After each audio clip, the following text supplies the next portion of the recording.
Well, let me say, first of all, I know it's very hard now because we're near lunch and you've been there a long time, and it won't offend me in the least. I can't see you anyway, so it won't offend me in the least if you get up and leave.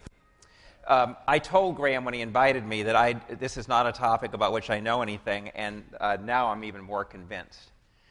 First of all, a lot of the talks this morning have had very inspiring quotes, and this is the quote I brought, which is really academic gobbledygook, but unfortunately it's crucially important.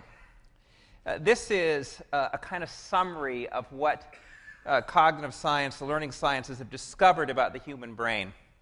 And unfortunately they write it this way, but I'm going to try to explicate for you why this quote is actually very important, because it's at the very heart of why schools are such miserable failures. All right, what this says is that comprehension, by which he means understanding either a book or the world, it doesn't matter, understanding anything for human beings, this may not be true of Martians, but it's true of human beings, is grounded in your being able to simulate in your head, out of your experiences, stuff that prepare you for action. Right? It says that if you're going to understand a book, you draw on experiences you've actually had to simulate in your head those experiences, to get ready to think, to hypothesize for an action you want to take. Now, the way I think about this is what it's really claiming is that we run video games in our heads to think. Because think about it, what you do in a video game is you have a world of experience, but you're an actor in it. You move around, you're in there.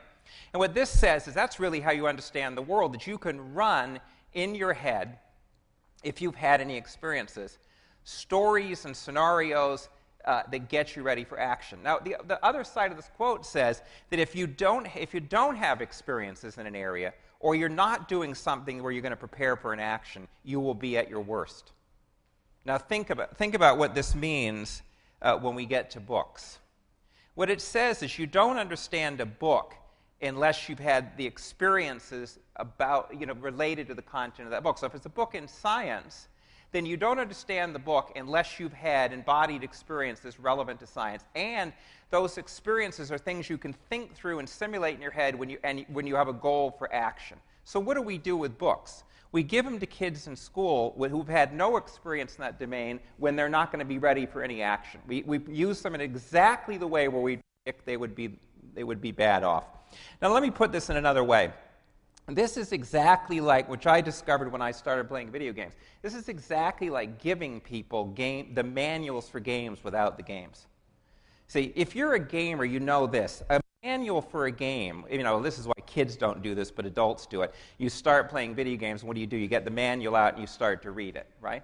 It's the absolute stupidest thing you could do. Because why? The manual makes absolutely no sense if you haven't seen the images and the actions and had the experiences of the game. Right? So it's just boring and it makes no sense. But then a weird thing happens if you read the manual after you played the game.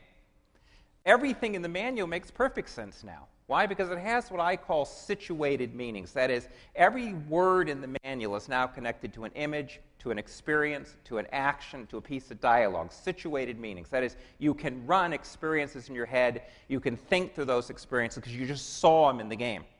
So school is as successful as you would expect it to be if you were to have a game camp and give the kids only manuals, except that you'd probably get a revolution if you did that and not give them the game. Well, let me give you a concrete example. This is typical academic language. This is the sort of thing you see in school. You see it by high school, the age in America where many, many, many kids drop out. And that